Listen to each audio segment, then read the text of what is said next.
And the thing that I would tell you about Dr. Osterholm is, for as long as I've known him, and it's decades, he has said the same thing. It is only a matter of time until the globe is swept by a pandemic. It's not if, it's when. And in fact, in 2017, he wrote a book, Deadliest Enemy, Our War Against Killer Germs. So Mike, I want to just thank you and share with you one of the themes that we've been talking about today and get your thoughts about it. We've been talking about, in this group of policy fellows from business, government, and nonprofits who are leaders in their communities and at their places of work. How is it that you think about the polarities at this moment? On the one hand, we've got an economic depression, more than 30 million people losing jobs, and all the consequences of that. And there is a very, I'd say, bipartisan push to open things up. Sometimes that push is taken, as we've seen in Wisconsin, to a kind of a Wild West scenario. On the other hand, there are very real concerns about the consequences of opening up, particularly when we don't have the kind of social distancing we need. We don't have the kind of availability of testing, and contact tracing has not been established. How do you balance, in your mind, those two contradictory impulses? Well, first of all, thank you very much for having me be here with you. What Larry didn't tell you is that there's a thing called longevity at the university. I've actually been here now nonstop for 45 years. And pretty soon they just start putting things onto your titles just because they figure you've been around so long, you survived. What the hell? Give another title. So thank you for your kind introduction, Larry. I appreciate that very much. I think if I had to say right now, the biggest challenge everyone on this screen and in society in general has is the lack of creative imagination. And what I mean by that is we're not envisioning what's coming ahead of us yet, and we need to. We are only in the second inning of a 9-inning game. And what's happened so far is just the start. And we know this from historic perspective with pandemics, worldwide epidemics caused by respiratory viruses like this. Now, the vast majority of our experiences with influenza viruses, and we've had to be careful to try to automatically just assume that's what a coronavirus would do. But I have to tell you, everything so far is looking very, very similar to this. So let me just a very brief background, because I think this helps answer the question you're asking, is that once this virus started transmitting from an animal to a human, and then humans transmitting to other humans, it was clear that there was a unique respiratory component to this, meaning that just breathing air was more than enough to transmit this. With SARS and MERS, two other previous coronaviruses, people weren't really that infectious till the 5th or 6th day of their illness. We could find cases early, we could isolate them. They didn't transmit to anyone else, and lo and behold, we could, in one case, eradicate SARS because, in fact, we knew what the animal reservoir was in the markets that were transmitting it to humans. With MERS, the Middle Eastern Respiratory Syndrome, other coronavirus, we can't because the reservoir is camels, and nobody's going to put down 1.7 million camels on the Arabian Peninsula. One of the more memorable days of my life was being at the Prince's camel farm outside of Abu Dhabi, and right in front of me were 4 different camels, all worth $40 million or more. So, hey, that's not going down for meat, trust me. So we continue to see MERS, but again, the same thing. Transmission is in that 5th or 6th day or later. This virus is being transmitted largely before people even become symptomatic or in the earliest stages. So we don't have a way to identify people who are highly infectious. Now, they're very efficient transmitters. So based on that, once it started to spread around the world, and I might add, this is where public policy, I think, and science interface is something that Larry is really good at, one of the best in the world, is that we recognize that this was going to be a pandemic in mid-January. On January 20th, I actually put out a document that actually said this is going to be a pandemic. We need to prepare for it.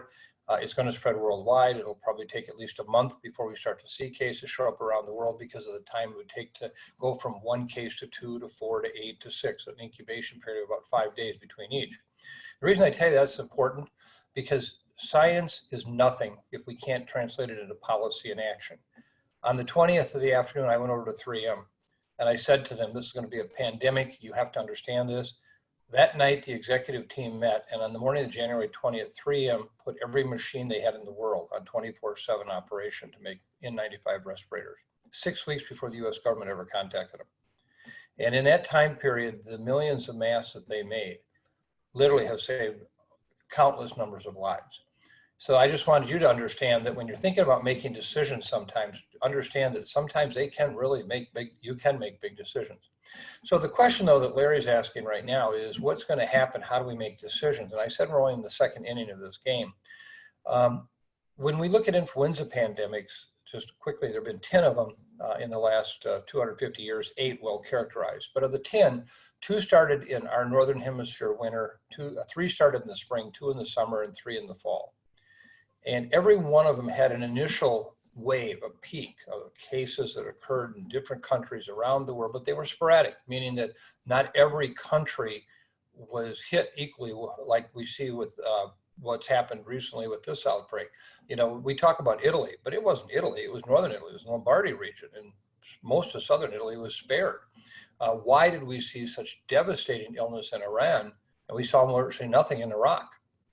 And so I think that just to say, well, the reason I bring that up is because with flu, that's exactly what's happening. That's what happened.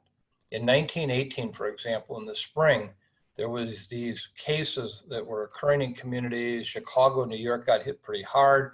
Much of the country got spared. And then the virus went away, literally. We don't know where it went. And then all of a sudden, in September of 1918, it came back with a vengeance. And that wave was devastating, much larger than anything that happened in the spring. The only way that we're going to stop the transmission of this virus is to basically get at least 60 to 70% of the population immune to it, meaning that you either get it through natural infection and then you have durable immunity, or you have a vaccine and you have durable immunity, meaning it's lasting a while. Right now, our best data shows that between 5 to 20% of this country has been previously infected. 20 is very isolated in the East Coast near New York City. The vast majority of the country is at 5%. Think about all the pain and suffering and deaths and economic disruption that have occurred to date. And we're only at 5% trying to get to 60 or 70. And the president is speaking at this very minute as we're on this class right now, talking about the vaccine work at the US government with the realism of me trying to say I can move the Grand Canyon to Fargo. Okay, ain't gonna happen. We will be months before we have a successful vaccine. So what we're trying to do is navigate. How do we get between now and a potential vaccine, which could be 16, 18 months, we don't know, and trying to get as many people to that point so that a vaccine is what gives them that immunity, not a disease, where a number can kill. So what we're trying to balance is if you do a complete lockdown, like they did in Wuhan, which worked actually now for better part of 4 months until they let it up. And now you're seeing Wuhan in China is being completely tested again, all 11 million residents because of the challenge there. China is now seeing increased activity. Korea, which had under control, now increased activity. So the challenge is this virus is going to go away. What we're trying to figure out is we can't do a lockdown for 18 months. Not only would it destroy the economy, which you could say is a dollars and cents issue, but the society as we know it, our livelihoods, the adverse effects of that, the health issues, the mental health issues are incredible. On the other side of the other guardrail is, well, just let it go. We will have millions of deaths. We will bring down our healthcare system. We will put thousands and thousands of healthcare workers at risk who will not have adequate protection trying to take care of you. If you should have a heart attack, a stroke, a car accident, don't count on healthcare because the systems will be so stretched for extended periods of time. So what we need to do is thread the rope through the needle in the middle. And that's what our group's been trying to help have that discussion to say neither of these are right. And right now we're so polar opposites. And that's exactly, as Larry shared with you, kind of the question is just that.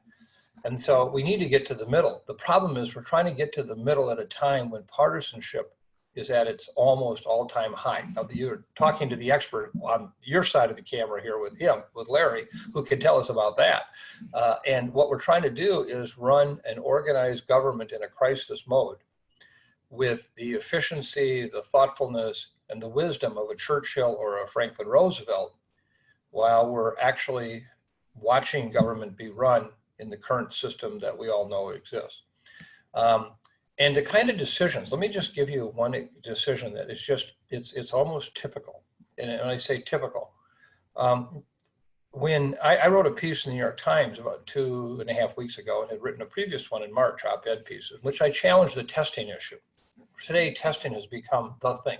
It's like, for a couple of you who are old enough to remember 9/11, after that happened, everybody had their bottle of ciprofloxacin antibiotic, and it was the term was, in Cipro we trust. Okay, well, today it's in testing we trust, but people don't have a clue what they're talking about. And we've been trying to, the fact that the White House has used a screening test produced by a company that has 50% false negatives, which I wrote in the New York Times piece 2 weeks ago, this is what was happening. And they put that as the barrier between getting the virus into the White House and not. That would be like turning over squirt guns to the Secret Service and saying, protect the president. You know, I mean, it's crazy. But that's the level of which we're not thinking through this whole situation. And that's what I just said. So I think the bottom line, Larry, what you're asking is, this is where people like you know, really the very thoughtful and critical thinkers in policy and practice and public health and business, we should all be together. And we're all trying to thread this thing. And right now, unfortunately, that's not the way it is. The second point I'll make, just one last point. This may sound almost idiotic, if not amoral, and I don't mean it to be either. But you know what would scare me right now is if cases suddenly start to go down. They're not going to go down because of something we're doing. We're doing just the opposite. I think I'm beginning to see a trend that suggests that might be the case. We put a document out several weeks ago on scenarios. How are we going to get from that 5 to 15% to 60 or 70%? And if it follows an influenza-like model, we would expect to see this early activity that will take place for several months and then disappear.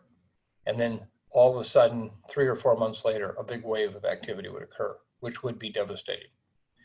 And the other models for a coronavirus might be, and we don't know, it's just a slow burn. It continues like this for months and months. Or we could see more what I call the Foothill model, where you basically see, you know, bumps up and bumps up and bumps up kind of cases out there, but it never gets that high.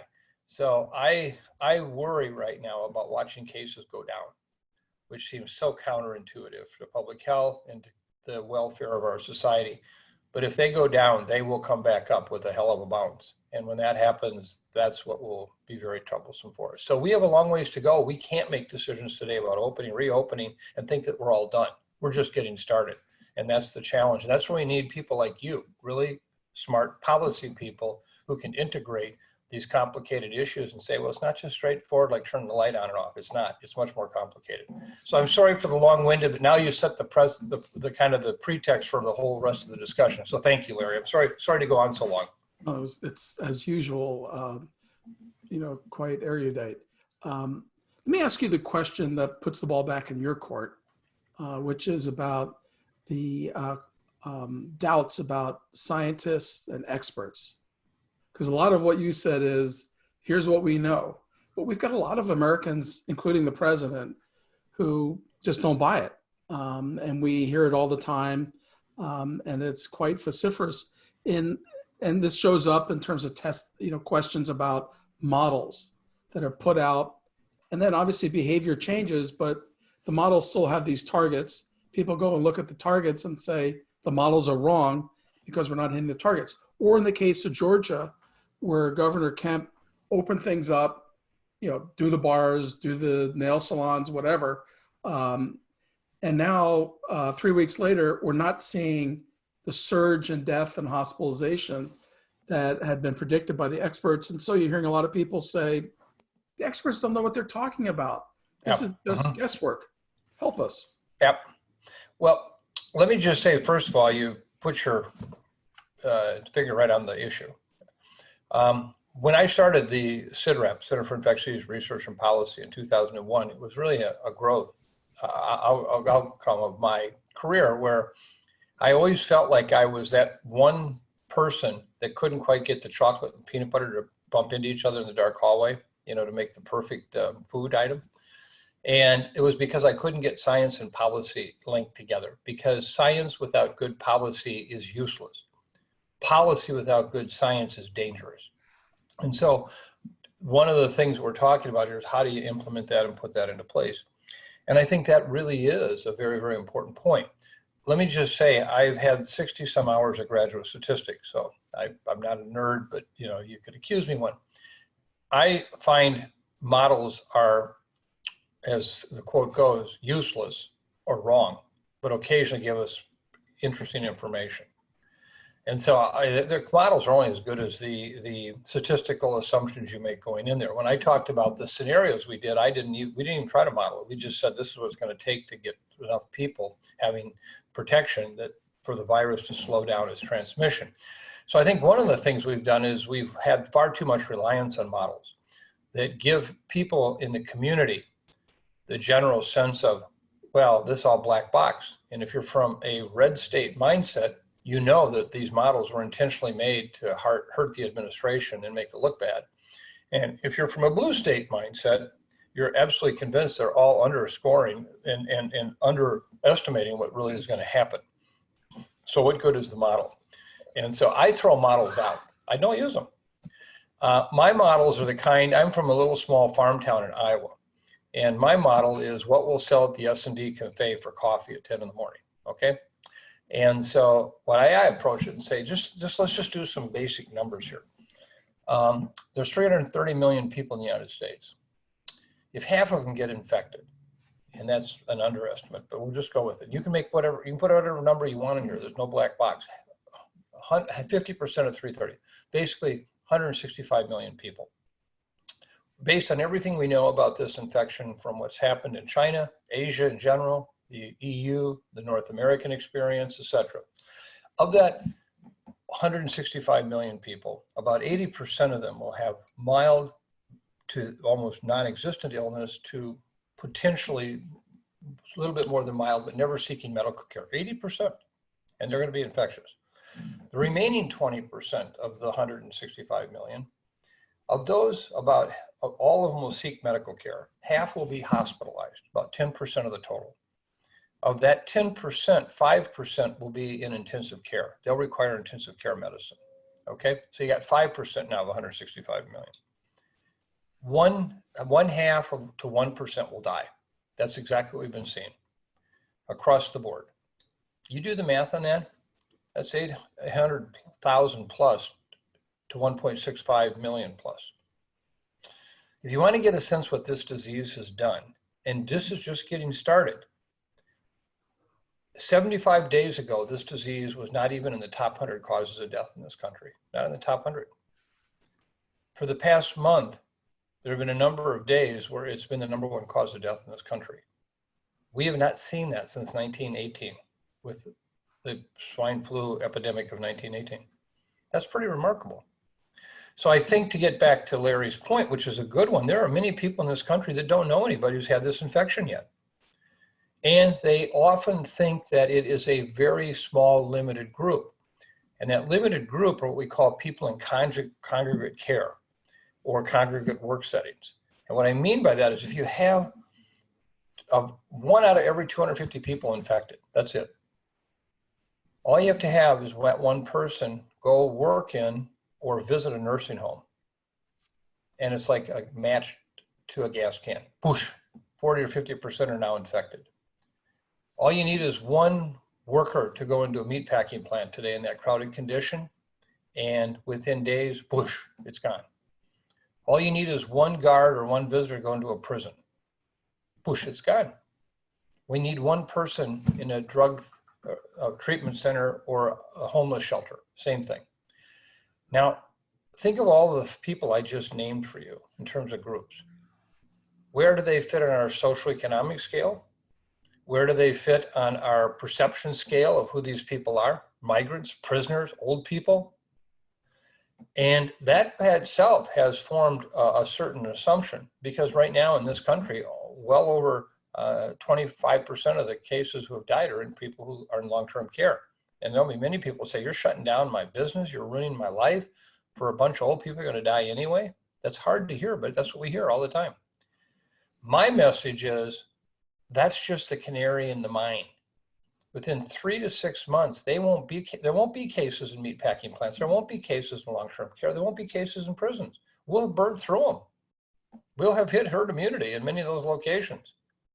Instead, then, it'll be the rest of the population that will be at risk. And today in this country, over 40% of our population who are adults, 18 and older, have a risk factor for having very serious or significant disease. Age being a male. You look at it, number one risk factor right here, right in front of you. Okay, I'm an old man.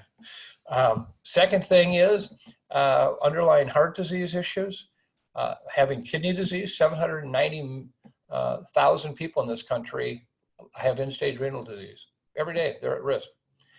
People who've had previous lung cancers or blood cancers. And finally, obesity. 45% of our population in this country has BMIs of 32 or higher. And we now are seeing, particularly in younger people, people under age 50 that are dying, obesity is a key factor.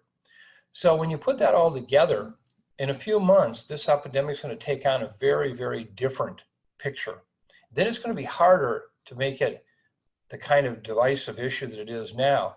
It's also going to change from blue to red. I come from this county in Iowa I mentioned, and it's a pretty red county. You know, classic Republican Iowa farm county.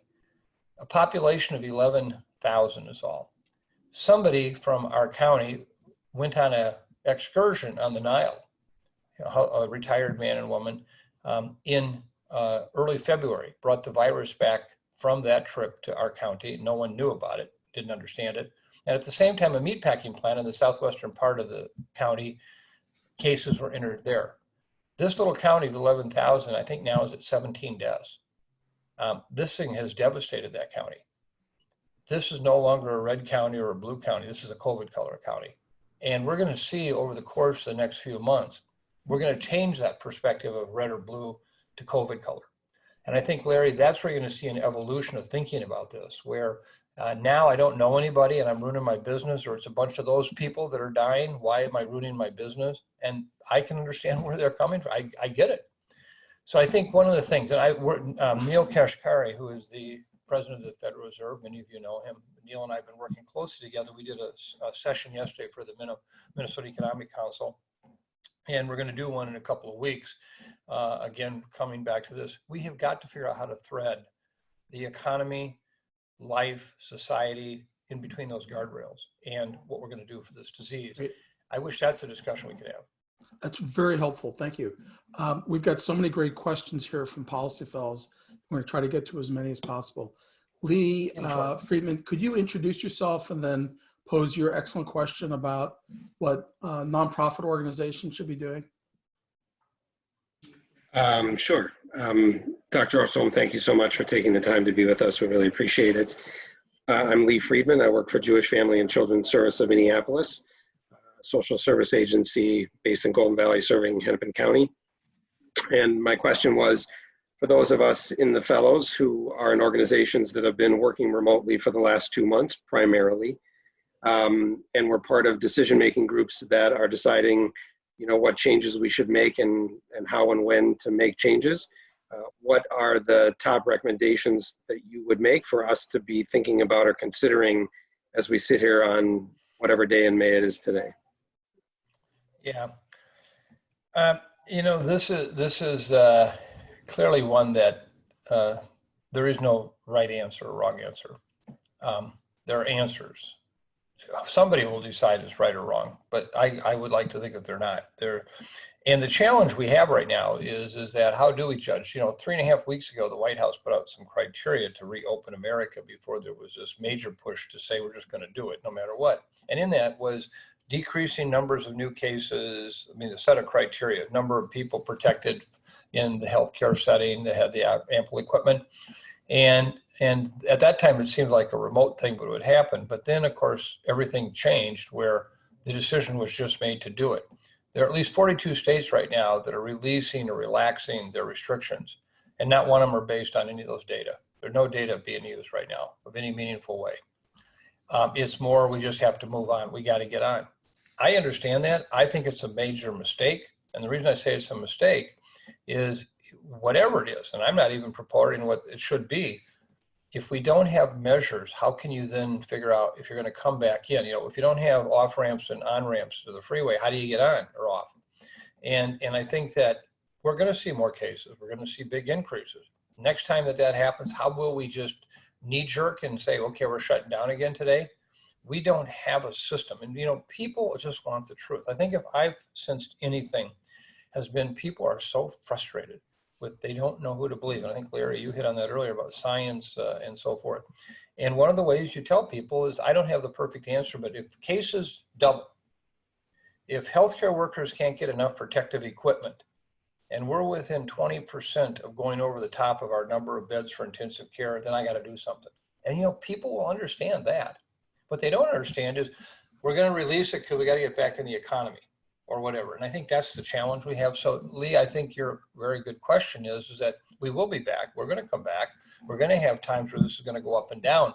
What I don't think people are aware of is this could happen many times.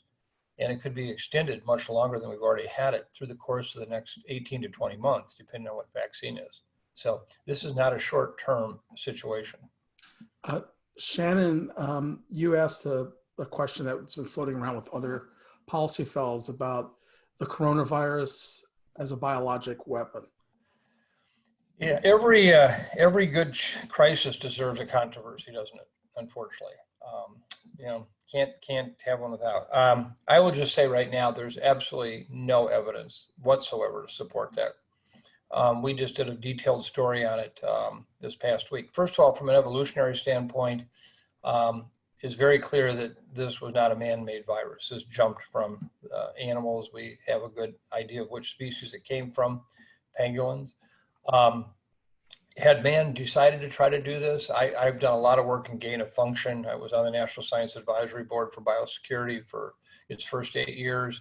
Happen to be pretty comfortable understanding that area. We would never have created this in 100 years. You know, this would be if you put, you know, 1 billion monkeys in a field with each one having a typewriter and said, okay, by chance, what's the chances that you could do War and Peace? Okay, just by accident. You know, that's kind of the level of statistical probability that this new isolate came from a man-made source. Did it leak out of the lab? And this is where, of course, it's great to demonize the Chinese right now, that China virus, that type of thing.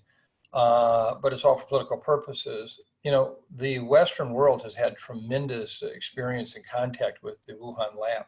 The woman who heads this area up is one of the most respected scientists in the world. We actually were funding work they were doing and working in the lab side by side. There were Americans and Europeans in the lab working.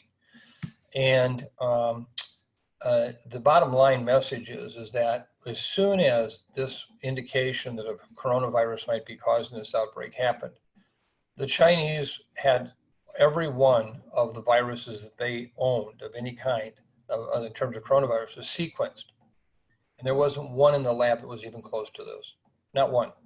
Had it been an accidental release, would have been one of the virus isolates, okay? So I think this is why the US intelligence agencies have clearly said, no, it's not.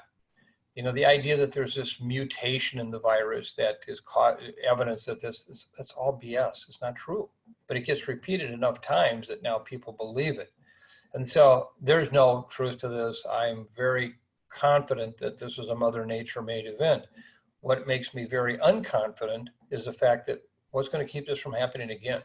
This is why we've got to be much better prepared. Mother Nature is going to keep throwing these things at us, and that's just the reality here.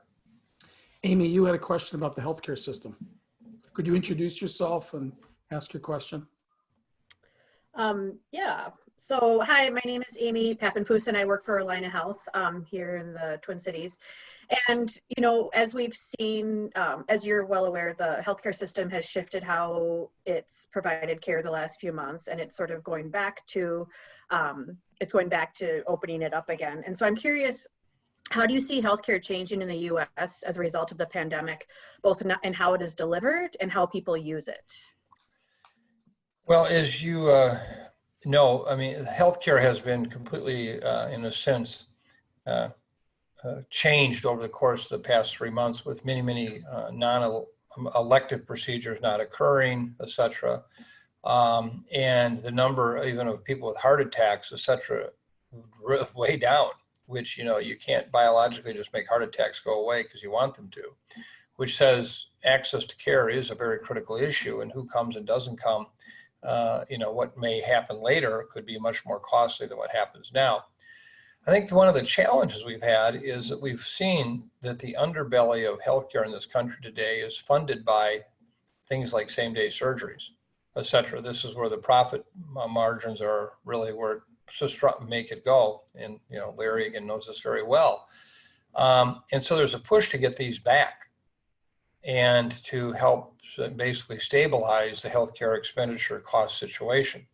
Well, I can tell you, I wrote a paper in Foreign Affairs in 2005, and ironically, there's another one coming out today, I think, that I wrote in Foreign Affairs, which actually starts out using the paragraph from the one I wrote in 2005 for the one today. And in 2005, our healthcare system was much better prepared to deal with this issue because we had not basically gone to just-in-time, no surge capacity approach to healthcare. Yeah. And so we had more elasticity, we had more opportunity. For 2 weeks, get it done. Okay, I made that 2 weeks. Okay, let's start the next 2 weeks, and maybe I can get that one done. And I think that, so there's a lot of work that's going on right now. And I'm actually very impressed with the level at the U. And I think President Gable has really committed to working on this in the most creative and thoughtful way, not knee-jerk at all. Thank you very much. I'm grateful that you joined us today. I know you got a bunch of stuff. No, well, thank you. Can I just add one last thing? I ask, this is my plea to everybody. There's two things I've been asking everybody. Number one, don't use the term social distancing anymore. Get rid of that, okay? Consider that a 4-letter word. It's physical distancing. Don't social distance. Everybody should be closer socially now than they've ever been. And that's hard. Second thing, and this sounds really stupid, but I think people ask me, how are we going to get through that? I think we need to have competing pandemics right now. We need one of a virus and we need one of kindness. Everybody, every day, do something kind for somebody. And you're going to see how that's going to begin to change how we think about where we're at right now, because we've never thought about that today. We don't think about that. Okay, that's the only price you have to pay for this lecture. Be kind every day to somebody, okay? Thank you very much. Appreciate it. Thank you very much. Take care. Bye. Thanks, Larry.